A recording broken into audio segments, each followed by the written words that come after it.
अस्सलामुअलैकुम। Welcome to एमराद। दोस्तों, बात आज हम करने जा रहे हैं पाकिस्तान और तुर्की के दरमियान एक बहुत बड़े मर्जर के हवाले से।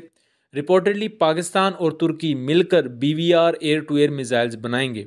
हमने इससे पहले देखा हुआ है कि पाकिस्तान फाज 2 मिसाइल प्रोजेक्ट पर काम कर रहा है, जिसकी रेंज पाकिस्तान 180 किलोमीटर तक स्टेट करता है कि इसकी रेंज हम PL-15 से थोड़ी सी ज़्यादा रखेंगे। ये अभी तक के प्लान्स हैं।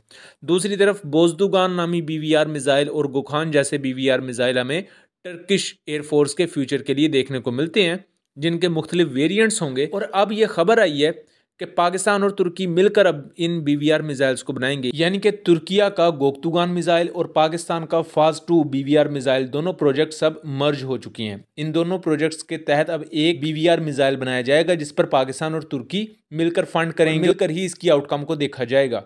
असल में ये खबर सबसे पहले यहाँ से शुरू होती है जब deputy chief of staff of Turkish armed forces ये मिलते हैं पाकिस्तान एयर चीफ से। तो उस ऑफिशियल प्रेस रिलीज में ये बात की जाती है कि एयर टू एयर मिसाइल्स को लेकर कोऑपरेट किया जाएगा। और उसके बाद मुख्तलिफ फोर्सेस इस चीज़ को रिपोर्ट करते हैं कि तुर्की अपने गोक्तुगान BVR मिसाइल और पाकिस्तान अपने फाज 2 BVR मिसाइल्स को मर्ज कर रहे हैं। उसके साथ साथ इस प्रेस रिलीज से रिलेटेड जो ऑफिशियल वीडियो रिलीज की गई, उसमें पाकिस्तान एयरफोर्स के ज़्यादा पायलट्स अब डिप्लॉय किए जाएंगे तुर्की में, यानी कि टर्की को जो पाकिस्तानी पायलट्स ट्रेनिंग देते हैं उनकी तादाद में इजाफा किया जाएगा।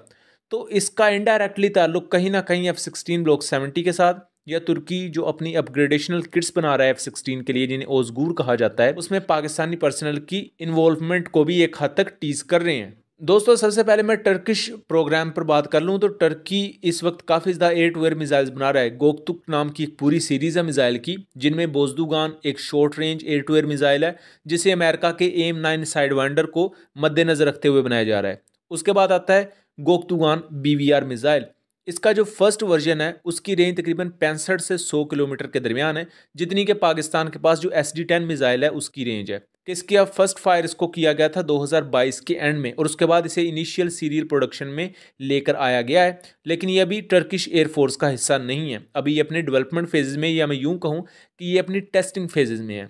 दूसरी तरफ पाकिस्तान ने भी फाज नामी BVR मिसाइल से रिलेटेड एक प्रोजेक्ट शुरू किया था। इवन फाज 1 के कुछ प्रोटोटाइप्स भी बनाए गए थे, जिनको F-17 से ड्रॉप किया गया था। ये 2011-12 के दौर की बात है।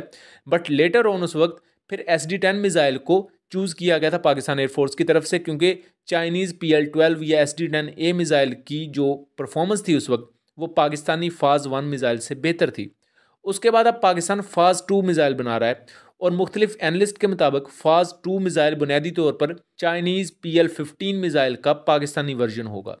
इसकी अभी तक की जो स्पेसिफिकेशन गिड्स ने बताई हैं, इसकी रेंज 170 से 180 किलोमीटर के दरमियान होगी। उसके बाद इसकी स्पीड 3.5 मैक तक होगी, जो कि एक हद तक कम है।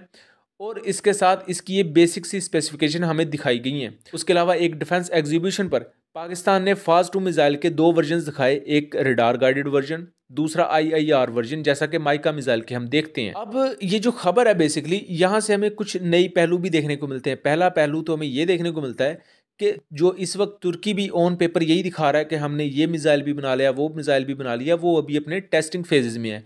एंड ऑब्वियसली तुर्की को मुश्किलात का सामना करना पड़ रहा है इन तमाम चीज़ों में। और दूसरी तरफ अगर पाकिस्तान को भी देखा जाए तो पाकिस्तान ने फाज 1 के साथ काफ़ी हद तक ट्रबल्स को देखा है। उसके बाद पाकिस्तान ने चाइनीज़ SD-10A मिसाइल्स को ट्रांसफर ऑफ टेक्नोलॉजी के तहत अपने मुल्क में बनाया, यानी कि पाकिस्तान ने BVR मिसाइल का फिर अच्छा खासा एक एक्सपीरियंस हासिल किया। तो दोनों तरफ कुछ ना कुछ कमियां हमें देखने को मिली, और उन कमियों को कंपनसेट करने के लिए पाकिस्तान और तुर्की ने फैसला किया कि हम मिलकर ही एक BVR मिसाइल बनाएंगे। अब गोक्तुगान मिसाइल की जो रेंज है इसके फर्स्ट वर्जन की, वो 65 से 100 किलोमीटर के दरमियान है, जो कि कम है। जबकि दूसरी तरफ फाज 2 मिसाइल की रेंज की बात की जाए तो वो 180 किलोमीटर है। सो यहाँ हो सकता है हमें इनके मर्जर से एक बेहतर रेंज, ज़्यादा स्पीड पर ट्रैवल करने वाला BVR मिसाइल देखने को मिले। ऑब्वियसली यहाँ फंड का जो बोझ है वो एक मुल्क पर नहीं होगा, दोनों मुल्क मिलकर चूंकि फंडिंग करेंगे, सो स्मूथली अब चांसेस हैं कि ये प्रोजेक्ट्स आगे बढ़ेंगे। यहाँ जो दूसरी अहम चीज़ है वो पाकिस्तानी क्रू की तुर्की में तैनाती है, जहाँ टर्किश पायलट्स को ना सिर्फ ट्रेनिंग दी जाएगी बल्कि उनकी इंडस्ट्री को लेकर भी पाकिस्तानी क्रू की तरफ से उन्हें हेल्प किया जाएगा। यहाँ बात अहम समझने वाली ये है कि 2025 से 26 तक हमें तुर्किया में F-16 ब्लॉक 70 भी देखने को मिल सकते हैं। और ये इनडायरेक्टली पाकिस्तानी पायलट्स के लिए एक एक्सपीरियंस हो सकता है कि F-16 ब्लॉक 70 को वो क्लोजली उड़ाएं भी और क्लोजली इसको एग्जामिन भी करें। एंड ऑब्वियसली ये पाकिस्तान को इस लिहाज से हेल्प कर सकता है, जेट एंड सी को लेकर टैक्टिक्स बना सकता है पाकिस्तान के F-16 ब्लॉक 70 को किस तरह काउंटर करना है। एंड ऑब्वियसली चाइना को भी इनडायरेक्टली फायदा हो सकता है, क्योंकि Chinese jet and sea aircraft को अल्टीमेटली कभी ना कभी अगर ताइवान के F-16 ब्लॉक 70 के खिलाफ जाना पड़ा तो F-16 ब्लॉक 70 से रिलेटेड अगर कोई टेक्निकल इन्फो मिलती है तो वो उनको काफ़ी ज़्यादा हेल्प करेगी। सो उम्मीद करता हूँ चीज़ें क्लियर रही होंगी।